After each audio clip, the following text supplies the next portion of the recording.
which is AM school. You go to school from 8 to 10, and just try to get your credits. You know, 'cause we both were dropouts. So, and after a couple of months, we were hired onto the Conservation Corps. And ever since then, we just, you know, we've been there every day. Every day. I mean, I think what motivated me the most was just the hungry for change. I was just hungry for change. I was tired of all the negative feedback from family members and friends, and that motivated me the most. And you're Change. 23 now. Yeah. So you've been involved 4 years? Yeah. Okay. Is there a graduation time? Is it describe that for us? To clarify, Caesar actually joined last year. Yeah. Okay. Okay. So he's been in about a year and a month? About a year and a month or so, yeah. And we know it's been a year because there was a special event, which we'll talk about. I'm sorry, what was the question again? Well, I wanted to know, you know, do you graduate? Do you get promoted? How long do you stay involved? Because at some point, you know, you got to walk on your own. We ask for a one-year commitment from anyone that enrolls, but typically we limit it to 2 years because there's always somebody at the back of the line, so to speak, that's waiting to get in. We only have so many slots, unfortunately. Okay. We have about twice as many people that want to join the Corps than we have positions for.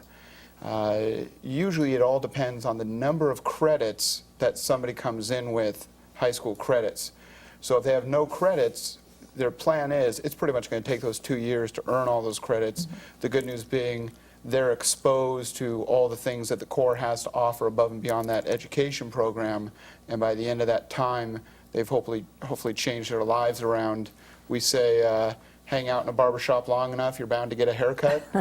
And that's how we feel about the Corps. Keep coming to the Corps. Attendance is very important, and while you're there, you'll learn. Did you live at the barbershop, Mike? You can tell. I mean, it's... So let's talk about some of the things that Caesar, and if you want to comment on it, what do they leave with once they've been involved in the program? Because we're talking about a pretty significant segue back into society.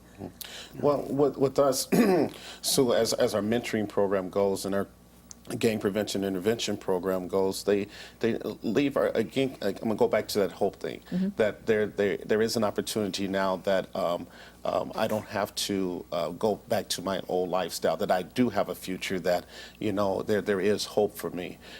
You know, the Bible talks about our people perish because of lack of knowledge. Well, we provide them that knowledge, and knowledge is key, knowledge is power. And when you have that knowledge, and when you have an opportunity to get your degree, and not only get your high school diploma, but now we're placing you through our scholarship. We have a Martin Luther King scholarship fund and other scholarship opportunities where now they can go into college. And we have a lot of organizations that help support these kids to go to higher education. We strongly support higher education. And so it's a whole new life change for them, a life that they never ever thought that was possible for them. So, That's excellent.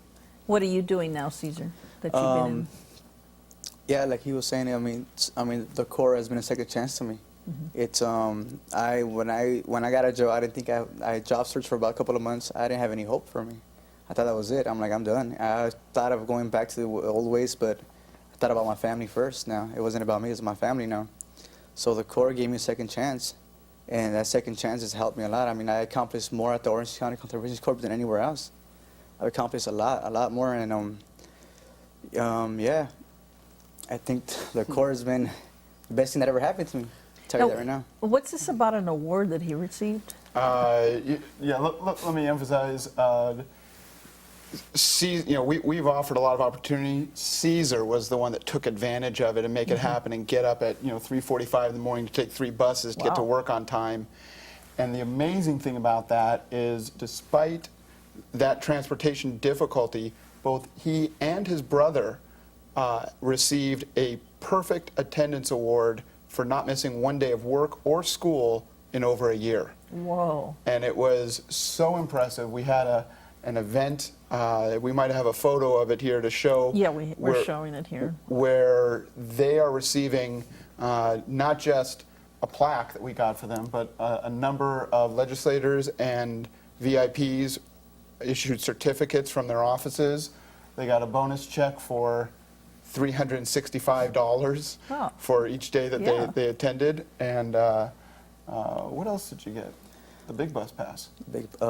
Yeah, big bus pass. That's right. The big bus pass was because they were on a grant that paid for their bus passes.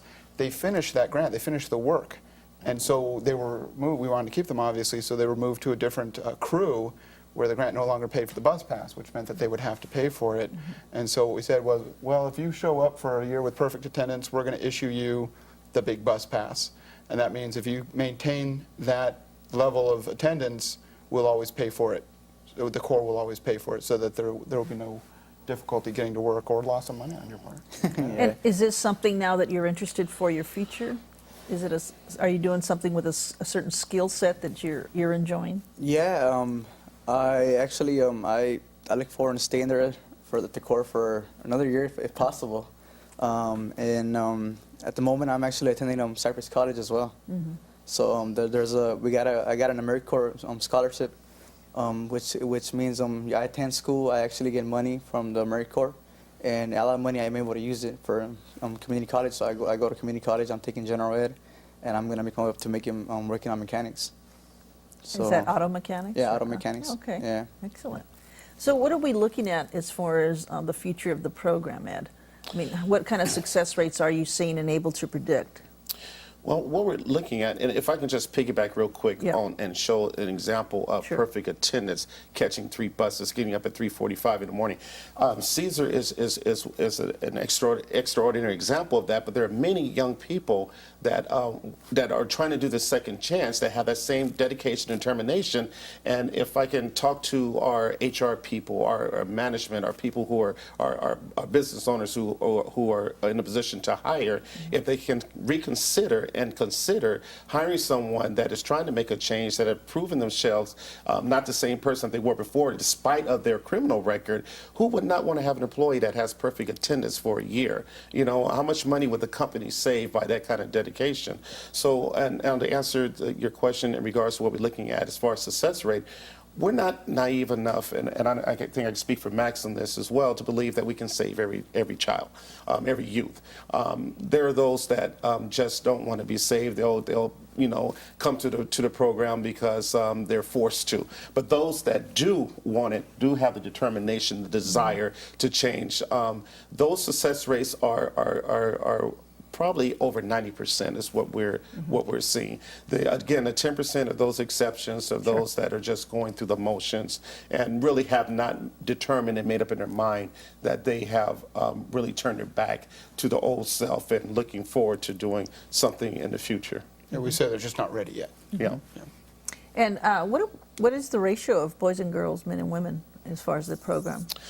The ratio for us is probably about 80%, 20%. But what we have seen, and it's kind of disturbing to me, is that there's been an increase over the last 2 years of females getting involved in the gang life. So that's something that we are addressing at Core CDC, thinking about what can we do to address this increased numbers in females that we're seeing. So we don't quite have an answer to that yet, but we're working on it. But that is a trend that we are now seeing. And I guess I'm just personally curious, is the reason for gang involvement for females, is it the same as for the guys? That's a tough one. I can talk on that. What do you hear, Max? perspective. Yeah, the thing is that there's this deep connection. The woman wants to be with a guy, or she finds, there's the bad boy attraction, whatever that is, and is willing to do things for him that are not necessarily what you would see a typical male Corps member, not a male Corps member, male gang member, totally different. Where the women are more in a supportive role, they're delivering something, they're holding for them. Security and identity, though, that's what they're looking for. Thank you guys for being here, and thank you for joining us this morning on Joy in Our Town. This program has been sponsored by the Trinity Broadcasting Network and made possible by your telethon dollars. Your continual support can keep Joy in Our Town brought to your home every day. So write Joy in Our Town, P.O. Box A, Santa Ana, California, 92711.